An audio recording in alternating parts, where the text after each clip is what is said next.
For 5,000 years, money required a middleman, a temple, a merchant house, a goldsmith, a bank. Someone who stood between you and the person you needed to pay, who validated the transaction, guaranteed the currency, and extracted a fee for the privilege of their presence in the middle of your economic life. You did not choose this arrangement. You were born into it. And for 5,000 years, no one built a viable alternative. Then, on the 31st of October 2008, in the smoking aftermath of the worst financial crisis since the Great Depression, at the precise moment when the world's trust in its banking institutions had reached a generational low, a document appeared on the internet, 9 pages. It's published under a name no one has ever been able to verify. Bitcoin, a peer-to-peer electronic cash system. It described with mathematical precision a system of money that needed no middleman, no bank, no government, no institution of any kind. Just code, mathematics, and the distributed consensus of every participant in the network. Today we ask the question that document quietly planted in the architecture of global finance. What happens when the world decides the middleman is finished? The United States dollar has dominated the world for 80 years. It is the language of global trade, the reserve asset held by every central bank on Earth, the currency in which oil is priced, in which international contracts are written, in which the debts of nations are denominated. It is backed ultimately by one thing: trust. Trust in the United States government. Trust in the Federal Reserve's management of supply. Trust in the institutional architecture of a financial system so deeply embedded in global commerce that its collapse was, till recently, considered literally unthinkable. Bitcoin is also backed by one thing: mathematics. Not a government, not a central bank. It's not a board of governors convening 8 times a year behind closed doors to determine what money is worth. A cryptographic protocol, transparent, open source, and identical for every participant regardless of nationality, wealth, or political connection. In our scenario, that mathematics wins. Not through revolution, not through government mandate. Through the slow, irreversible erosion of trust in the institutions that the old system depended on, and the equally slow, equally irreversible accumulation of trust in the system that replaced them. Nation by nation, transaction by transaction. Until one morning, the dollar is no longer the language of the world, and Bitcoin is. To understand what a Bitcoin world truly means, we must understand what Bitcoin actually is, stripped of the speculation, volatility headlines, and the breathless coverage that has defined its public image since the beginning. The architecture. Bitcoin is a distributed ledger, a record of every transaction ever made in the network, copied in its entirety across hundreds of thousands of computers simultaneously, operating in every country on Earth. No single computer holds the master copy. No single entity controls the record. Every transaction is verified by the network through a process called proof of work, a mathematical competition in which computers race to solve complex cryptographic problems. The winner adds the next block of transactions to the chain.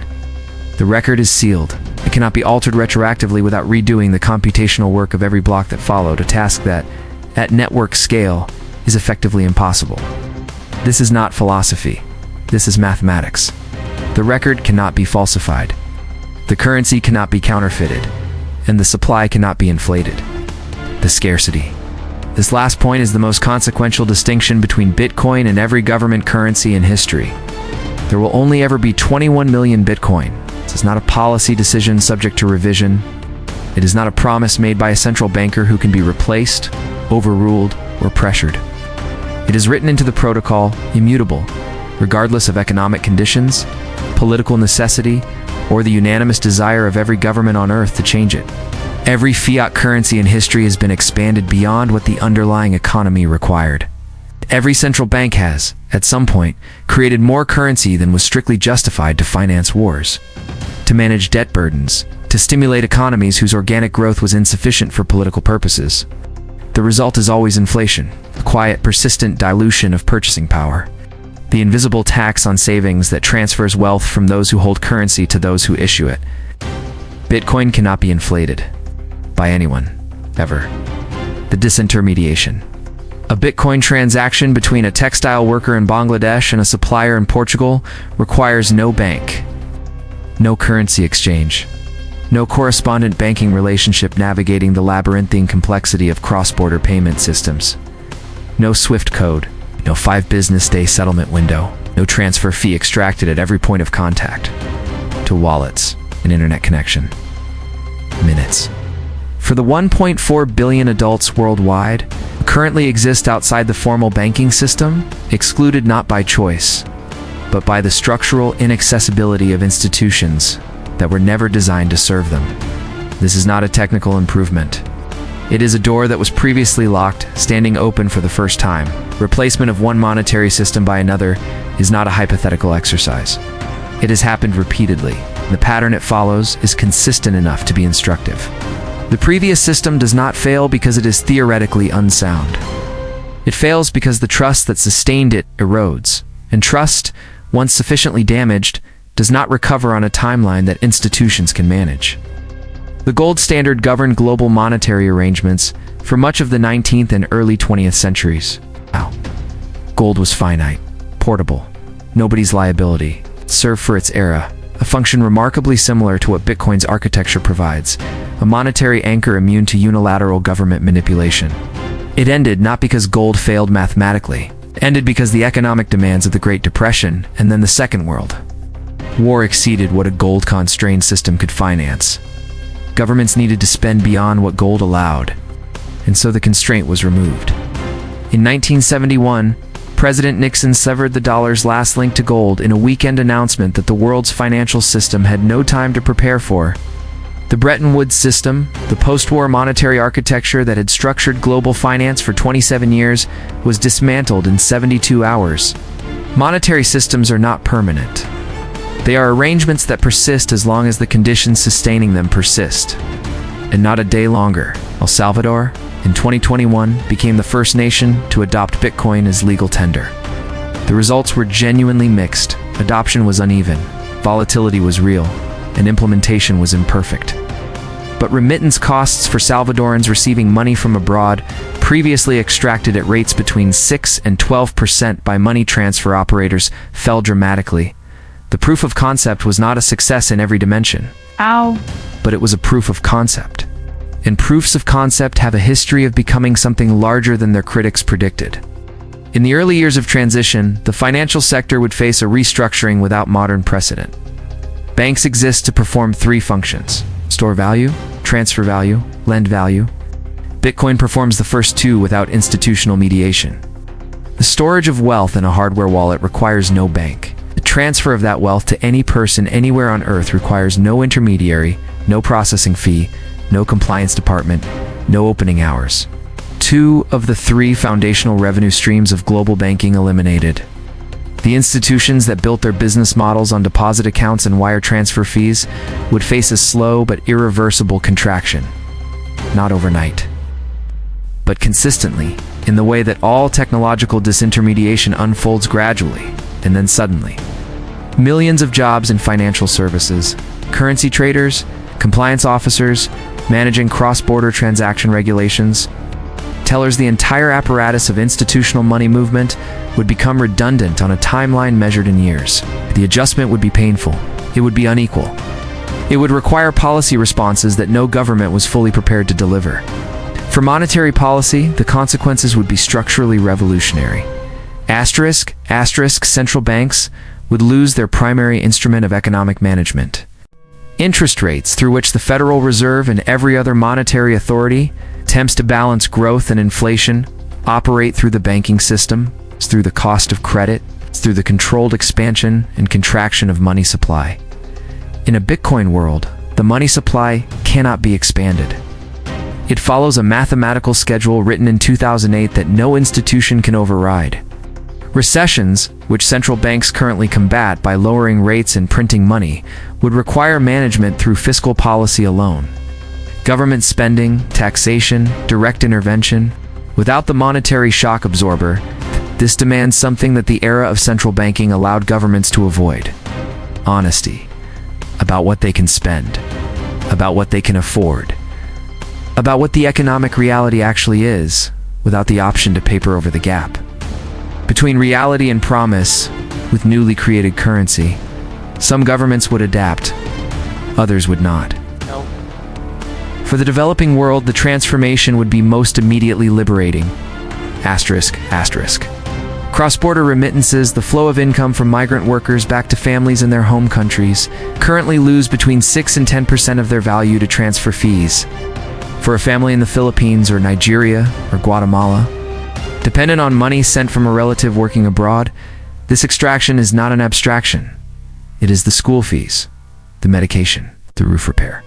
Bitcoin eliminates this extraction structurally, not through charity, not through regulatory reform requiring decades of political negotiation, through a protocol that simply does not have a mechanism for extracting intermediary fees.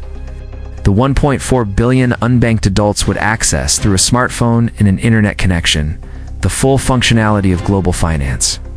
Savings protected from local currency debasement, international payments without institutional gatekeepers, credit histories built on transparent, verifiable transaction records, financial inclusion, the stated goal of development institutions that have spent hundreds of billions of dollars across decades without achieving it, would emerge as a structural consequence of monetary transition rather than a program requiring perpetual external funding. Geopolitically, the most profound consequence would be the dissolution of dollar hegemony and the strategic power it conveys. Asterisk, asterisk. The United States government's ability to impose economic sanctions to cut adversarial nations, companies, and individuals off from the dollar-denominated global financial system is one of the most powerful tools of American foreign policy. In a Bitcoin world, that tool does not function. Bitcoin Network does not recognize the United States Treasury Department, does not implement sanctions lists. It processes every valid transaction from every valid wallet on Earth, regardless of the political circumstances of the parties involved. American geopolitical power, deeply embedded in dollar dominance and the ability to control access to dollar-denominated systems, would require complete strategic reinvention. The nations that have suffered most acutely under dollar-denominated financial pressure would move to Bitcoin fastest, and in doing so, they would accelerate the transition for everyone else. The energy question would become the defining environmental debate of the transition. Bitcoin mining consumes significant energy. At global reserve currency scale, networks' energy demands would be enormous, comparable to or exceeding the energy consumption of mid-sized nations. But the economic incentive structure of Bitcoin mining aligns powerfully with renewable energy development. Mining is most profitable where electricity is cheapest. The cheapest electricity in the long run is generated by wind and solar. The result is a powerful market incentive to accelerate renewable energy deployment that no carbon tax or international climate agreement has ever produced with equivalent force. The environmental critique of Bitcoin is legitimate and significant. The environmental trajectory of a Bitcoin-powered world is more complicated than the critique suggests. Satoshi Nakamoto, whoever they are, has never spoken publicly, has never claimed credit, has never accepted an award, given an interview, or explained their motivation beyond the 9 pages published in 2008. What those 9 pages reveal is a belief that the financial system, as it existed after 2008, as it exists today, concentrates power in institutions that have demonstrated repeatedly and at catastrophic public cost that they cannot be trusted with it unconditionally. That the mechanism by which those institutions manage money, the unilateral ability to create it, to devalue it, to direct it toward purposes chosen by the powerful rather than the productive, is not a feature of money. It is a feature of those specific institutions, and it can be removed. These beliefs are not naive. They are not the ideology of financial anarchists or technological utopians. They are the considered conclusions of anyone who has read honestly the history of monetary debasement. Of any depositor who watched their savings inflated away by a government that needed to finance a war. Of any family that watched a lifetime of savings evaporate in a currency crisis engineered by forces they had no voice in and no protection against. Bitcoin does not answer every question that history raises. Its volatility is real. Its energy demands are real. Its current accessibility barriers are real. Its vulnerability to technological evolution over decades-long timescales is real. But the question it asks, the challenge it poses to 5,000 years of monetary abasement built on institutional trust that was never fully deserved, that question does not go away when the price drops. It does not disappear because governments legislate against it. It does not become less urgent because the institutions being challenged prefer that it remain unasked. The financial revolution, if it comes, will not arrive with flags and proclamations. It will arrive the way all the most consequential revolutions arrive. Quietly, mathematically, one transaction at a time. Until one morning the marble floors are empty, the vault stands open. And the question of who stands in the middle of your economic life has a new answer. Nobody. And the question worth carrying long after this video is the same one that 9-page document quietly posed in 2008. If the only thing money has ever truly been made of is trust, who exactly have we been trusting with it? And did they deserve it?